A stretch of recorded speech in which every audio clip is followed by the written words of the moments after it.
Thank you so much for choosing to listen to Building Better Businesses with Catalyst Consulting. I'm Kristen Dees, the founder of Catalyst Consulting, a business consulting agency that is passionate about helping small businesses thrive. The goal of this podcast is to connect entrepreneurs with experts in a variety of industries that support small business owners in order to provide you with helpful tips, resources, and some entrepreneurship inspiration. Sweet. So here we go. This is the first video episode of Building Better Businesses with Catalyst Consulting. Mike is our guinea pig. Yay. Thanks for joining me. I appreciate it. Appreciate Hey, thanks for having me. This is going to be awesome. Yeah, I'm pretty excited. Mike is a professional entrepreneur, wine drinker, and also has a pretty cool corporate gig too. So it's basically like how to live your best life with Mike Juergens. That actually might be the title of the podcast episode. I'm pretty sure how to live your best fucking life while drinking wine. So yeah, man, where to start? So tell us kind of a little bit about you as a human being. Where are you from? Where did you originate? Born and raised in Southern California. Lived here my whole life. Oh, nice. Yeah, very just cool. Just a young surf skate punk growing up in the 80s and living what was going on in California in the 80s.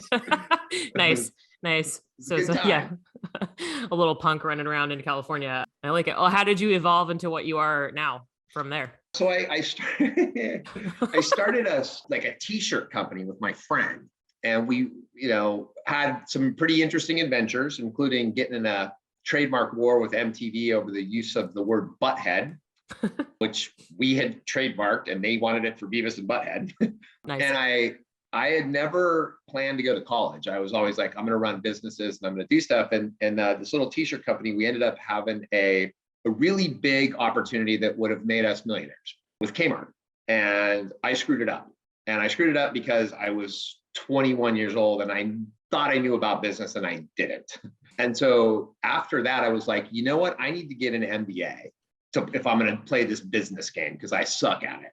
And so, but I didn't have an undergraduate degree. So I went to UC Irvine, and they had this joint undergrad MBA program. And I went to them and I said, I'm going to come to this school if you let me do this. And they said, you're not even enrolled in this school. And I go, I know, but if you let me in, I'm going to complete all of my requirements for my undergraduate degree in a year, and then I'm going to go straight into the MBA program. And they said, that's not going to happen, but if you could possibly do that, we'll accept you. So I was like, fine. So I went to UCI, got all of my undergraduate requirements done in a year, and rolled straight into the business school, and then finished my MBA. And while I was at business school, I assumed I was going to come back out of business school and start my own business again. I didn't know what that was going to be, but that was the plan. And so one of the big four consulting firms was interviewing on campus. And I said, well, dude, I'm going to do that because it's going to be really hard and I want the experience, but I don't care if I get the job. And so of course they offered me the job because I apparently had I don't give a shit attitude. Yeah. And so they offered the job and I go, no, thank you. And they were like, what the hell are you talking about? Why did you interview? And I go, I just wanted to practice, man. I thought it would be a good experience for me to find a job I liked. And the guy that I told that to lost his shit. And he was like, you need to work for us. And he just bugged me for 4 months. And finally I said, and I'll never forget this, I said, fine, I'll do it for a year, but if it sucks, I'm quitting. And that was 26 years ago. And I've been a partner in the firm for 20 years now. And nice. It's just been a hell of a ride, but it was never my intention to be a corporate guy at all. It just happened that way. That's so funny. It's just the shit you do when you're a kid and you're just yeah, whatever. Because who's going to get a job like that out of the gate? Nobody probably. And then that's amazing. Yeah. So you definitely, what you said, you won the corporate lottery. Also, I feel honestly, that's how life, or how we should approach all kinds of relationships, is just yeah, I'm going to do it. And if it's not fun anymore, I'm not going to do it anymore. That's really the whole, right. That's how to do it.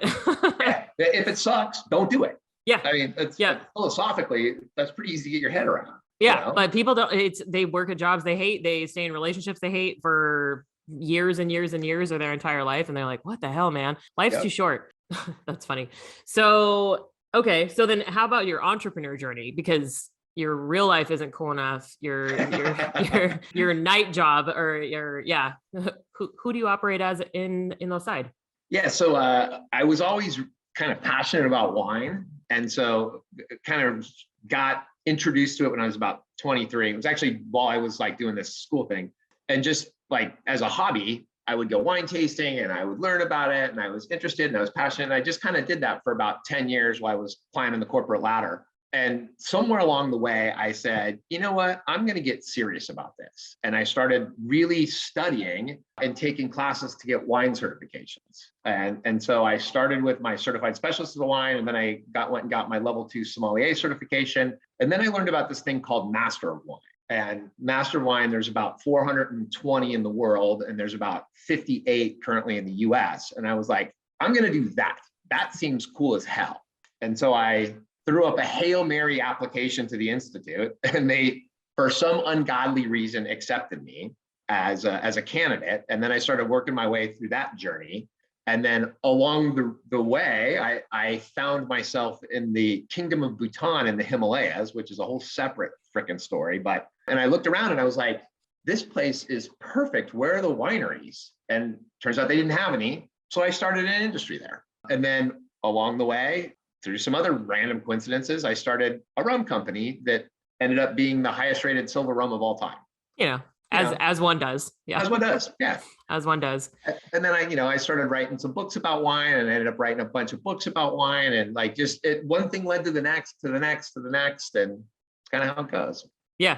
I mean, I think so anyway. It's just funny to me too, because like, I'm sure people are probably like, how does that even happen? And I feel like in the experiences that I've had, because I've had some unusual things happen in my life, not quite as cool as you, but like there's certain things that in my previous corporate life, or even as a consultant, or just like stuff where I just like, I assume that it's an opportunity that's available to me and I ask, or I'm like, that seems weird. I'm going to do that differently. And I do it. And then people are like, well, that's crazy. And I'm like, I know, but like, I thought it was dumb to keep doing it this way. I didn't want to do it that way anymore. So I'm going to do it this way instead. But I think there's an element of arrogance, and also just kind of like, why not? Why can't you just do the thing that you want to do? So then it leads you to the magical kingdom of Bhutan and starting a rum company, and just like the random shit that comes up when you're just like doing things that seem interesting. Again, it's like this seems fun. I'm going to try this. So here we go.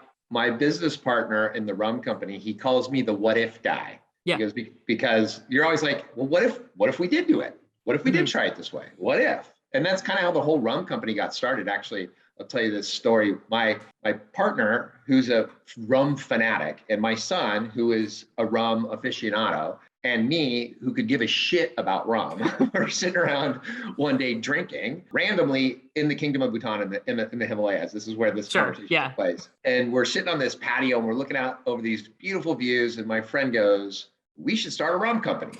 And I go, "What do you want to make?" And he goes, "I want to make spiced rum." And I go, "Well, what if instead of doing spiced rum, because there's a billion spiced rums out there." Mm-hmm. I was like, think about it like this. Like if someone asked you, Kristen, to name bourbons, how many bourbons could you name?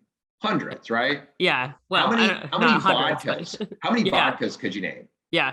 A flabbergillion. Yeah. How many tequilas, right? Mm-hmm. But if I asked you to name how many silver rums other than Bacardi can you name? Could you name any? No, I honestly don't even know if I would know the difference. Is it just that it's clear?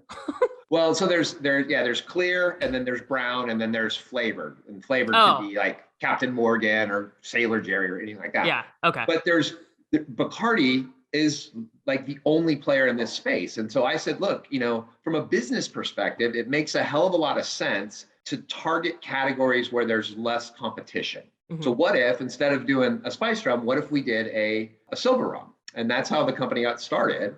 But I didn't know anything about rum. And so we went to start talking to people who did know. This is what I learned. You make rum out of sugarcane, and sugarcane is like olive oil. Like the first press is the extra virgin, the best purity, the highest quality, whatever. And it's clear, and it's like water. And then you sort of press it again, and it's a little thicker and a little dirtier. By the time you get to the fifth press, you're boiling it down and you're smashing it. And what comes out is black, and it looks like mud, and it's called blackstrap molasses. Okay. Most of the rum companies out there make their rum with blackstrap molasses. And I, being the what if guy, I go, well, what if we just started with the beginning stuff? Like, isn't that way better? Like, why would we start with the dirty shit at the end? Yeah. Let's just start with the extra virgin stuff. Mm-hmm. And the guys who we were talking to were like, oh, you can't do that. I go, why not? And he goes, way too expensive. And I go, well, I can do math. Like, how much more expensive is it? And it was like a nickel a bottle. I go, Oh my God. why does anyone save a nickel a bottle? Yeah. Why would you do that? This. So we made this rum out of the first press, and it was spectacularly good. So we entered it in a couple contests, and we won double gold medals. And we're like, whoa. Then we submitted it to the Ratings Institute, and they're like, 95 points, highest score in history. And everyone's like, you guys are geniuses. And I'm like, no, we're not. We just said, like, start with something that's not shitty, and you'll probably end up with something that's pretty good. Yeah. Like, that was our whole logical. strategy. Yeah. So there you go. There's an entrepreneurial story of how to ask what if. Yeah. Yeah. No, I like it. That's actually one of the reasons why I can't do corporate life anymore, is because I'm like, it seems dumb. Why would we? And don't get me wrong, like, it's not like I think that I'm right all the time. Like, I mean, most of the time, obviously, but yeah. So it's hard to function in a place like that where you can't, at least in a lot of corporate cultures, right? We do not do that. It's just do what you do, head down, keep moving, convince your people that they want to do whatever ridiculous thing that we're trying to accomplish. Anyway, no, that's it cracks me up. Hey, thanks for listening to the podcast so far. I just wanted to drop in and recommend a bookkeeping and accounting resource, if you're into that sort of thing. QuickBooks is one of my go-tos that I recommend to people. It's quick and easy to start up, and it integrates with a lot of other services, so it connects easily to your taxes each year and is easy to share with your accountant and bookkeeper. So QuickBooks is an old standby. It's been around for a long time, so it integrates with a lot of different other systems and resources. It's one that I recommend pretty regularly to people who are looking for bookkeeping resources. You can use my link. It's quickbooks.grsm.io/Catalyst Consulting. The link will also be in the show notes for the episode too. It's a lot of letters. You don't have to remember all of them. Okay, so how did you end up in the Himalayas starting a wine company? So, excellent question. So I was running marathons in weird places around the world, like Antarctica. And so I was on a bunch of emailing lists for marathons. And my girlfriend, we've been together for 16 years now, but at the time we'd maybe only been together for 10, but she read some book in high school about Bhutan and a woman who goes and moves there to teach English and falls in love and blah, blah, blah, blah. So the whole time we've been together, I hear about Bhutan, let's go to Bhutan. I want to go to Bhutan. Let's go to Bhutan someday. And I'm like, whatever. I don't give a shit about Bhutan. But I got this email from a guy, because I was on some marathon distribution list, saying there's a marathon, the first international marathon in Bhutan. We're bringing some outsiders in. We have space for 10 people. If you'd like to be considered, let me know. And I was like, yes. Immediately clicked on it, filled out the application, got accepted, and went to my girlfriend and said, baby, guess what? Surprise, we're going to Bhutan. And she was like, oh my God, we're going to the Himalayas. And I go, no, we're not. Bhutan's an island in Indonesia. And she goes, no, it isn't. It's in the Himalayas. And I'm like, wait, seriously? And she's like, yeah, look it up. And I was like, fuck, she's right. It's in the Himalayas. So I didn't even know where it was when we went there. Just this random set, what if? And so yeah, that's how I got to Bhutan in the first place, was I went there to run this marathon. Nice. Yeah, good times. That's kind of how I pick travel too, because geography is hard for me. It's not one of my fortes. I only know where things are once I've been there, and so I still haven't been to a lot of places. But that's basically, I'm like, oh, now I know. I've been to Greece recently, so I'm like, cool. I understand where Greece is at, what the geography of that country looks like. Some of the islands and where they're at. That makes sense to me now. But before, I'm like, I don't know. It's in Europe, I guess. Because we're American. And so that means we suck at geography. We're shit at it. Yeah. I also feel like our country is the size of a lot of other like content. You know what I mean? It's like, how are we supposed to? We barely even know what 50 states we have. I couldn't tell you if you asked me to with a gun to my head, probably. I'd be like, forget 10. They didn't teach you the song when you were in elementary school? No, I missed that somehow. Alabama, Arizona, or whatever it is. I forget it now. See? Exactly. You too would die if you had to name 50. You'd sing like the first 10. You're like, shit, there's more. It's in here somewhere. Yeah, so I feel like, oh, go ahead. No, I was just going to add on to, so we get to Bhutan. Oh yeah. And we're in Bhutan, and it's like this magical little Shangri-La country in the middle of the Himalayas. And we were talking about it before. They don't do gross domestic product. They do gross national happiness, and they want to be happy, and they grow these amazing crops. It's the only carbon negative country in the world, and they're on track to become the first 100% organic country. So the crops, like everything you eat there is like the best. Here's the best potato you've ever had in your life. Here's the best carrot. Everything just tastes awesome. And me being the wine geek and I'm assuming there has to be a vineyard here. And I want to go to it because they've got to have the most magical wine. So everywhere I went, I'm asking people, where's the vineyard? Where's the vineyard? And people are like, what the fuck are you talking about? And so finally, I end up at this dinner with like some government people. And I go, where's your vineyards? I'm not leaving until I see it. And they go, we don't have any. And I go, well, you guys are fucking up because this place is perfect for wine. And if you guys don't grow, I'm totally overstepping my boundaries, right? Like telling these guys what to do with their country. But they listened, and then we started a wine industry. Nice. So, is your wine available internationally, or is it only available in the Himalayas? so actually, it takes about 3 to 5 years for vineyards to start producing fruit. And so 6 of my vineyards are in their 5th year this year, and 2 of them are in their 3rd. So we're actually going to do our first harvest this year. Oh, nice. Okay. We might have been able to do one last year, but COVID and the country was locked down. And Bhutan is also right above India. And if you remember, India was a total shit show last year with COVID. So we just said, we're not going to bother to try. We'll do it in 2022. So the wine's not available anywhere yet, but it will be. Hopefully. Someday. Yeah. That'll be awesome. That's cool. I like it. The real question is what's it going to taste like? I think it's going to be unique. I just hope it's great. Right. Yeah. You're not like, this is disgusting. Yeah. I've been working on this project now for like 7 years. So that I'm finally about to find out if my hunch was right or not. Yeah. Or if you've just been growing some nice grapes for a different country. Like we're going to make some raisins. Yeah. Yeah. Yeah. We'll see. That's what they call a pivot. But it's a long-term play. I mean, we knew going into this, like I'm not trying to build a winery. I'm trying to build an industry, so you got to take like a 50 or 100-year view of it. And, most places that are making wine have had a couple hundred or a couple thousand years to figure out how to dial it in. And right. Yeah. And so we're going to learn, like we're going to make mistakes. And I'm sure the first batch is not going to be as good as the second, which is not going to be as good as the third, and so on.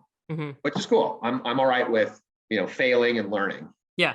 That's part of the process, I think. Well, it has to be really. That's boring. If you just get it right all the time, it's kind of boring. That's you learn what you need to know when you need to know it. At least that's how I do it. So, okay. So wine, and I feel like I saw on your Amazon bio too, that you are a tea expert. I am also an international tea master. So so when you started the master of wine journey, could you, because this is my best friend and I tried to we had a wine YouTube channel for about 10 seconds. And then we got bored, where we basically just got drunk and rated wine and then talked about pandas and shit. So anyway, we're like, how do you, like, it all tastes red or it tastes white? That's basically our thing. So did you already have some of the, like, you could tell the difference between like the different smells and tastes, or did you have to learn that through the process? I think by the time I started really passionately learning about it in a structured manner, I had already been drinking wine for, 15 years. By then had enough of it that I thought I had a decent palate. Turns out I didn't, but I kind of came into it with at least some experience, and then kind of learning some of the methodologies and structures for how to really think about deciphering a wine. Layering that on top allowed me to become a pretty good taster. I say that now, but I failed the final tasting exam to become a master of wine 4 years in a row. So I'm good, but I haven't quite gotten over that final hurdle yet. I mean, it seems like that should be a hard thing to do. Well, or what's the point? 115 people in the world took it last year, and 8 of them passed. So yeah. Okay. I was one of the 107. I was one of the 94% that failed. Yeah. Yeah. Yeah. I mean, it's like, what's the point in having like an elite whatever if it's like even a 50-50, really? I mean, it should be. Oh, right. Yeah. I mean, you got to make it hard enough to achieve that the certification means something, right? Yeah. One could argue, just by dint of the fact that there's only 115 people in the world capable of even trying it, means they're probably pretty damn good, and maybe we should lower the bar a little bit. But yeah, it is what it is. And I get one more chance this year, and I'm hoping that I'll finally get over that hump. Pull it off. Yeah.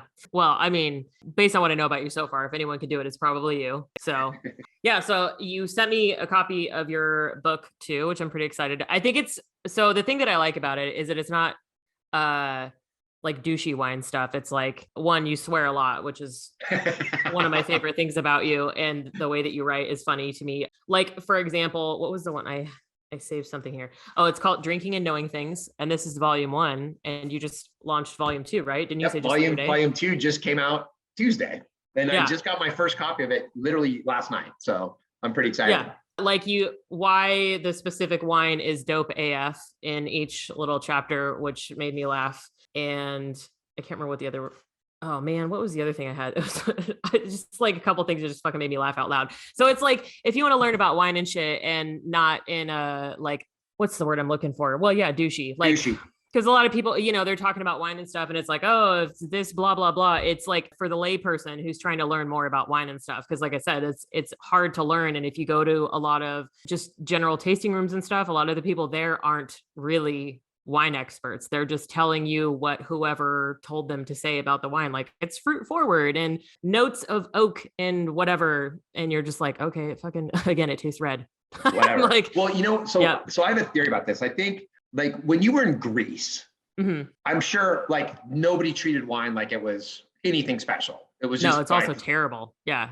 Also terrible, but I did not like Greek wine. I tried. But it's like you walk into a cafe and there's a carafe on the table and they're like, oh, here's some wine. Like no one made a big thing about it, right? It's just sort of part of the culture. And that's the way it was all over the world. And then America, really only about 50 years ago, Robert Mondavi said, we can make good wine too. And everyone's like, no, you can't. He's like, I can. So we had to treat it as something special because we're trying to compete. And then that specialness sort of evolved into this really snooty, douchey culture that we have in America today about wine. It's like everyone's petrified that they smelled the wrong thing or they ordered the wrong wine or he got oak and I don't get oak, so I'm an idiot and I don't know how to do it. And people are scared of it and they're intimidated by it. And I think it's bullshit. Like, you should have fun with wine. It's a fun, joyous thing. And that's what I was trying to do with that book. And actually the way the book started was, I didn't even set out to write that book. My friends were just like, hey, can you tell us what to drink? You're an expert. Like, tell us what wine. And I'm like, I'm not your fucking personal sommelier. Just go try some stuff. Yeah. And they just kept bugging me. And so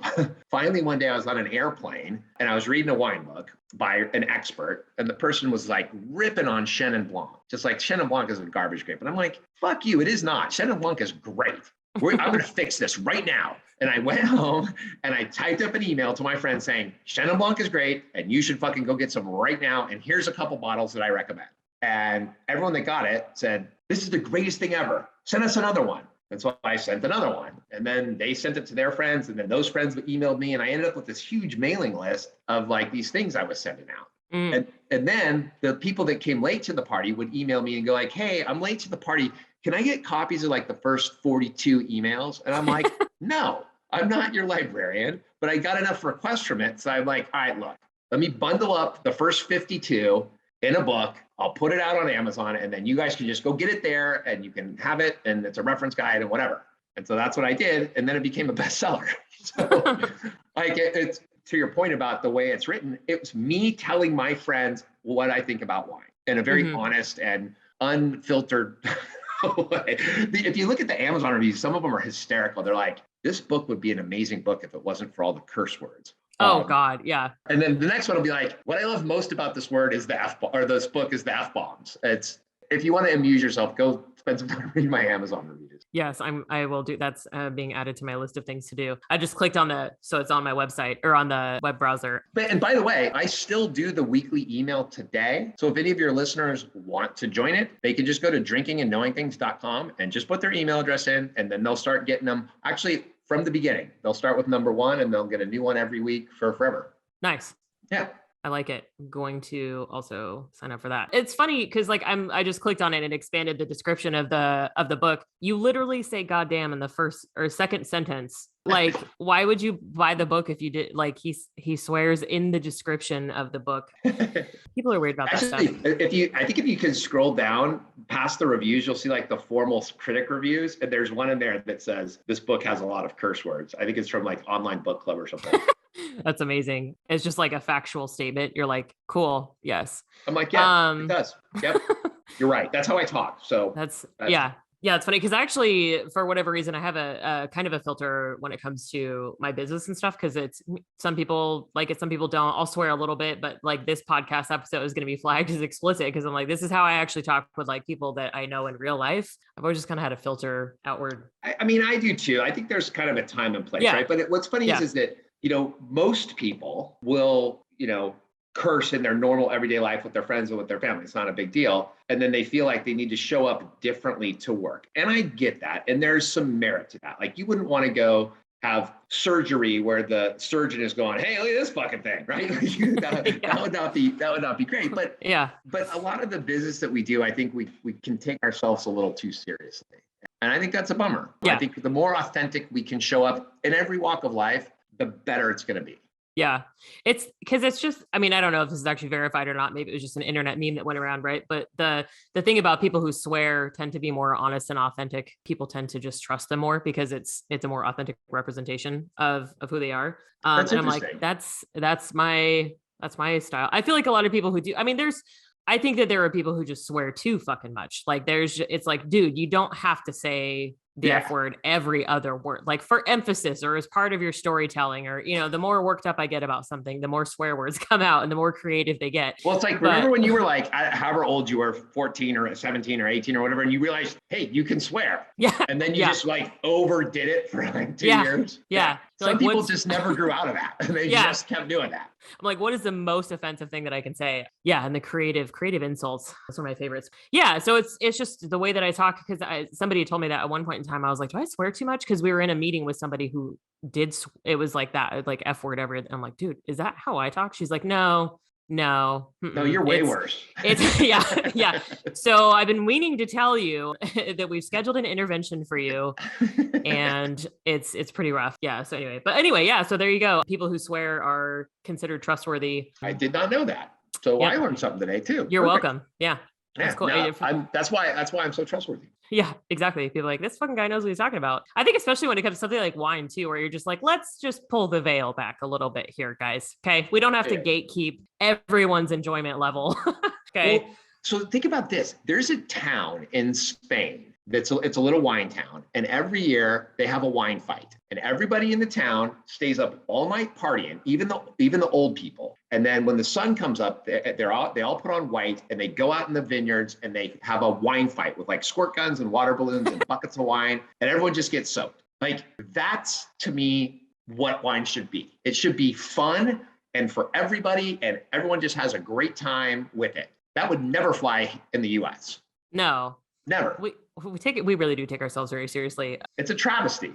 Yeah. Seriously. Just for all you guys that are listening right now, just go to the supermarket, buy the first bottle of wine that you see that you don't know what it is, and bring it home and try it. And if you like it, awesome. And if you don't, go back and try again. Yeah. That's how it should be.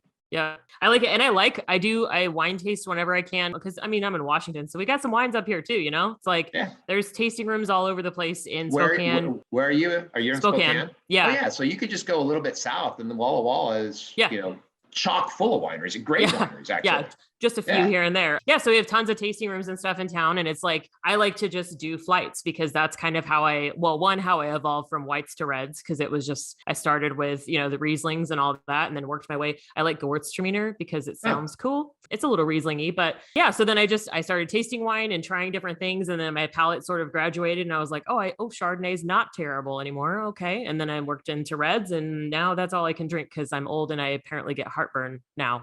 I'm like, what the fuck is this? Like, when did this happen? I was like, is it like when you turn 30 and then all of a sudden, everything starts to fall apart? I'm like, no more white wine for you. No more white wine. Yeah. I'm like, seriously, gives me fucking heartburn every time. I'm like, this is dumb. Anyway, it's not a tragedy to have to drink red, but yeah. So it's just kind of like trying different things. And that's for me, like the little bit that I do know or started to kind of understand is just from, random wine tastings all over the place. And but I like the book. And I think the cool thing about it is I get emails from folks who have said, hey, we started a chapter in our city where we go out and one night a week, we have people get together and we do the next wine in your book. And I got one 3 days ago from Fredericksburg, Texas. Random email out of the blue. Hey, just wanted to let you know, I love your book and we're having such a good time with it here in our little town. I'm like, that's amazing that people are actually embracing this as a group and experiencing it together. Like, that's what it should be. Yeah. And I just gave people a little bit of a roadmap to do it. Yeah. Yep. Because it is so fucking confusing. Yeah. It was I don't remember which section it is that you're talking about this in the book, but it was like, I drink champagne with steak, or you're talking about the size of the glasses. I drink it in a solo cup. It doesn't fucking matter, man.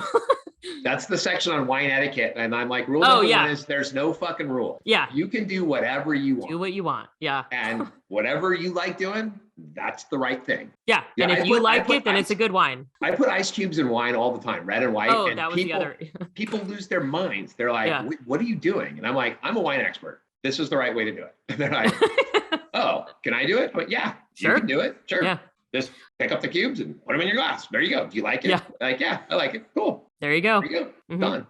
I think there's so much just like in general, like I was saying, like gatekeeping or just like people making fun of people for doing shit that they like. It's like, if we could just stop doing that as a culture, that would probably solve a lot of it, because people feel self-conscious, or they're like, I kind of can I like mix my wine with stuff? Like, sure. If that makes you feel good, go for it. Yeah. Who cares? And that probably applies more broadly than just wine too. It probably applies to like how to dress, you know? Yeah. Like every once in a while you see somebody wearing like the most outlandish outfit and you're like, I love that guy's style. Mm-hmm. Or girl style, right? Yeah. Like they're not afraid to wear leather pants and a white fur coat with no shirt on underneath and cowboy boots. Like, awesome. Yeah. Like, I wouldn't wear that, but I love that you're wearing it. Yeah. Yeah, exactly. It's like, just be you, man. Hey, thanks for listening so far. I just wanted to stop and share one of my go-to social media scheduling resources, CinchShare, which is one of the hardest things in the world to say, I'm pretty sure, but cinchshare.com is one of my go-tos. I use it off and on pretty consistently, and it's one that I recommend and have used with clients before as well. It's simple, it's easy to set up. You can schedule LinkedIn, Facebook, Instagram, and you can actually also direct publish to Instagram, which is beneficial too. Lots of schedulers don't let you do that. Plus, you can schedule content for your personal Facebook page as well as any Facebook groups that you're an admin of. So it's a great place to be able to manage multiple social media platforms all in one place and get your content out there scheduled consistently. If you use my link to join CinchShare, you get an additional 2-week trial. So you get 30 days total for free to try it out and see if you like it. The link for that is bit.ly/catalyst_cinch. And I will drop the link for that in the show notes as well. But it's a great social media scheduling resource that I recommend you try out. What do you feel like are, to like do hard segue here, what do you feel like are the 3 most important things that entrepreneurs should know, or people in general who are just trying to live their best life? So about maybe 10 years ago, I made a conscious decision to stop chasing stuff. And I said, I only want to do epic shit with cool people. That's all I want to do.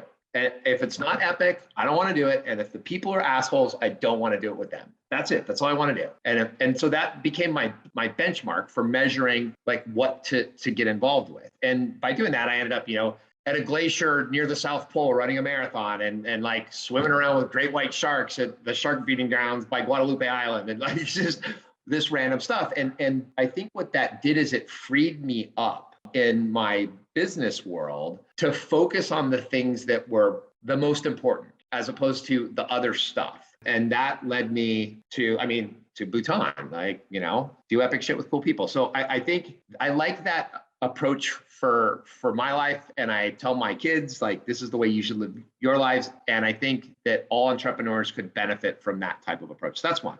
I think number 2 maybe would be ask what if. Like, that should be your response to every situation. Well, what if? What if we did this? What if we did that? What if we tried this other thing? What if we used the first press sugarcane instead of the last? What if we started a rum company? What if we competed with, like, ask what if.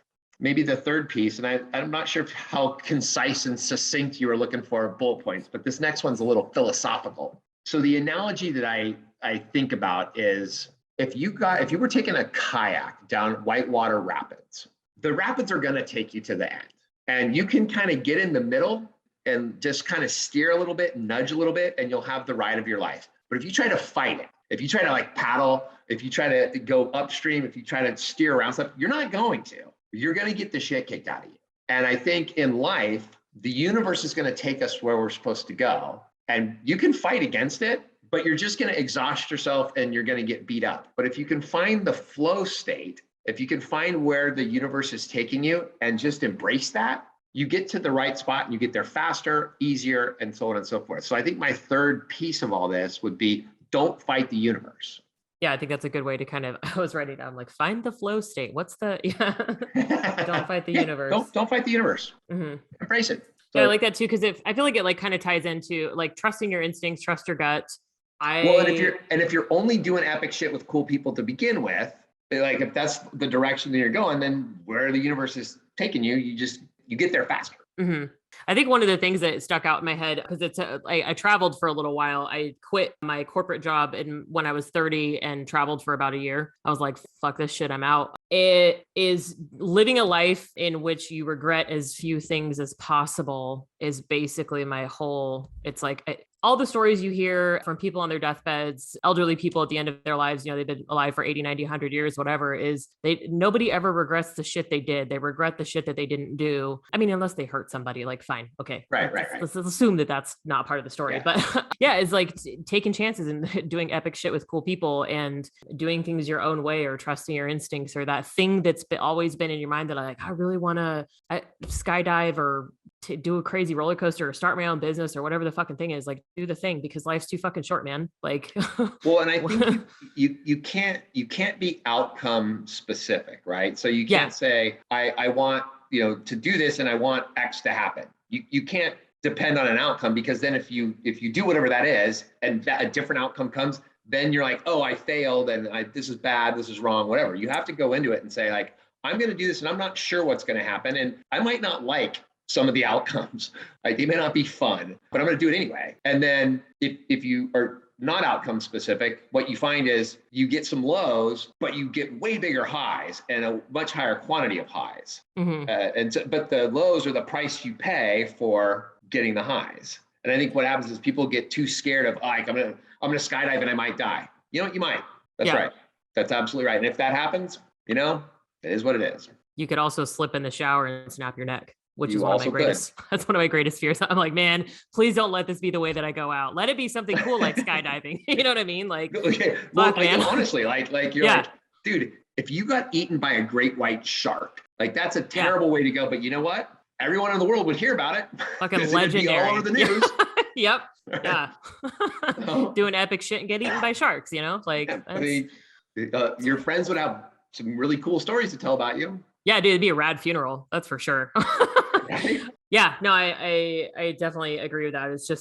It's like, don't live a life that's based in fear or the fear of failure. Cause also that's just part of the entrepreneurship journey. You kind of talked about that already too, is like, you're going to like try some shit and fuck some shit up. And like, if your wine turns out disgusting or the grapes are not what you thought they were going to be, then maybe you do become a raisin magnet and like have a raisin empire. Who knows? Or you find something else. Cause that's part of the journey. You tried something new. You tried something that no one else had done before. And that leads you to whatever other cool shit comes down the road. That's how it works, I think. Well, and with the wine thing specifically, nobody knows what grapes are going to grow in Bhutan. And the altitude in Bhutan ranges from 500 feet in the south to 27,000 feet in the north. So no one knows where the right spot is to grow. It's never been done before. So I have vineyards planted at altitudes from like 2,000 feet up to 9,000 feet. And I have red grapes and white grapes and all kinds of different stuff growing. Guarantee you I'm the only person in the world that has vineyards where Riesling and Cabernet Sauvignon are planted next to each other.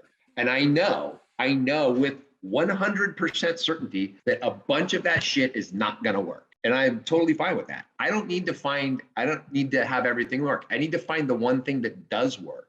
If that ends up being Malbec and Bhutan becomes the Malbec capital of the world, well, that's what it is. Mm-hmm. It's great. But it's funny because I talk to people, they're like, oh, what if it doesn't work? Like, I expect that it's not going to work.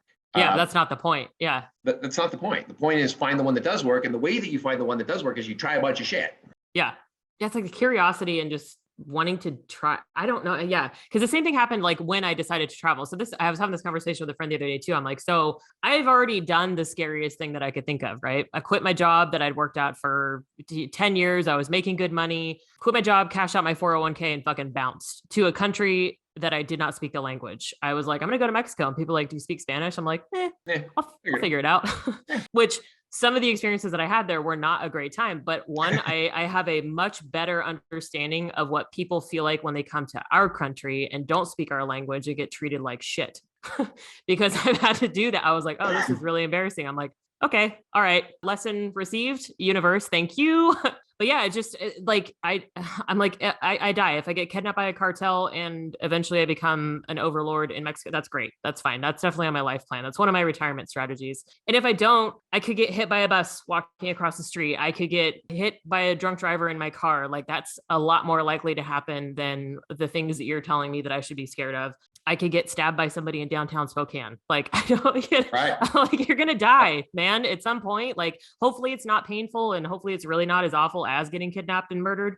Great. A few years ago, one of my friends was Christmas shopping at the mall with his wife, and he was walking through the mall and had a brain aneurysm and fell down dead in the mall at Christmas shopping. And he didn't even know he was sick. I mean, it was just bang, just happened. And it was a terrible thing.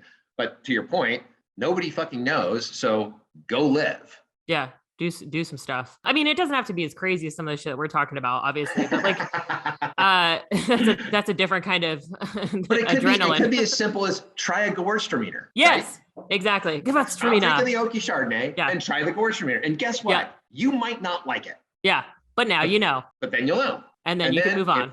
Try a Riesling. And I mean, it could be something as simple as that. Like it's okay to fail. It's okay to try. It's, the outcomes are, guess what? Your outcomes are not always going to be rainbows and sunshine and fucking unicorns. Yeah. And you can plan your entire life from A to Z and it's still not going to turn out the way that you want it to, or the way you thought it was going to. Things are going to come up that you didn't plan for. Like, so the people who are kind of stuck in that kind of thing too, it's like, if I plan everything out, then it's going to end up a certain way. It's fucking not. Like bad shit happens all the time, or weird shit happens, or a pandemic happens and completely changes an entire world's life, basically. As bad as the pandemic is, and as much change it has, like I look at it and I go, okay, number one, I like the people that I work with, we started showing up a lot more authentically because, you're trying to have a Zoom and the little kid's crying in the background and the dog is barking and you didn't shower. Everyone's in the same boat. So it's sort of like, it's okay to be human. And I think, for me, there was so much more authenticity and empathy that I think we all developed as part of this that I think, we'll hopefully stick around after the masks are gone. Right. So I think there's actually, it's easy to say, the pandemic, but at the same time, like, I think there's some real positive benefits to it that we haven't really realized yet. Well, and I've only looked at a couple different websites, so I can't quote my sources necessarily, but from what I've seen, more new businesses started in 2020 than any other year so far, like record breaking as far as new businesses starting. And I think a lot of people got focused on the businesses that went out of business, which is also sad and awful. Like, I'm not trying to minimize that experience at all, but like you said, a lot of good things came out of this and a lot of evolution happened in humanity and just the way we do things, the way we work. Like you said, like nobody's wearing pants on this Zoom. Like, right. I'm not wearing pants right now. Yeah, exactly. Who cares, right? Like, nobody can see. Your dog might. But also, even the businesses that did go out of business, I guarantee you, somewhere there's a dry cleaner, and the dude that ran the dry cleaner desperately wanted to be an artist, but body had to be a dry cleaner. And then, unfortunately, the pandemic happened. Dry cleaner goes broke, and the person goes, "You know what? Awesome. Now I get to go be an artist," and is happier every day because of it. This comes back to the whole Bhutan philosophy. The goal of living should be happiness, and that's what you should be focused on. And hopefully that dude's out there, even if he's making shitty art, he's happy. That's a win. Who gives a shit, man? Some people are gonna like it. Find your people that like what you have to offer, and do epic shit with cool people. I should have made one of my three maybe be happy, but I mean, it's tied up in there. Can I have four? Can I have four? Yeah, you can have four. I can add being happy to the list. All right. I'm in charge of this podcast, I guess. So you can do what you want. Be happy. I'm the new video one, right? So maybe, we're creating new paradigms for you. You're going forward, you can do 4. Exactly. I'm like, all right, well, Mike started it. So everyone else has to go back to 3 now. I think that works too. Yeah. Yeah. A number that you are comfortable with. Cool. Okay. Well, I feel like that's a good, be happy, do epic shit with cool people, find your Bhutan, whatever, I think that's a good place to end it. So thanks for hanging out with me. I really appreciate it. I'm sure we'll be in touch and I look forward to getting volume 2 of Drinking and Knowing Things. Thanks a bunch, Kristen. This has been a blast and such a good time to just bullshit about life and let me wax philosophically about random shit. So I appreciate it. Anytime. I'll talk to you Cheers. soon. Thanks so much for listening today. This was a great episode, and I'm sure you will appreciate the tips and insights from today. If you want to connect further with our guests, you can find the contact information, social media links, etc., any of the freebies in the show notes from today's episode. Please show some love to our guests and like, follow, and subscribe their content if you connected with them. And also don't forget to like, follow, and subscribe Building Better Businesses with Catalyst Consulting. Also, if you drop a juicy review, that's always cool too.